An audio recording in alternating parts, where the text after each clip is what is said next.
Qiziljonlar, mana hijomada qaranglar qanaqa qonli chiqadi, jelatinga o'xshagan.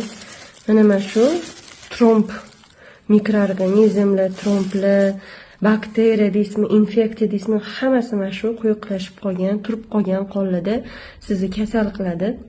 Profilaktika uchun hijomani har 6 oyda qiling. Tozalanib yurish uchun har 3 oyda qiling. Yashash joyingizga bog'liq. Agar xronitskiy kasallik bo'lsa, har oy qilsangiz bo'ladi.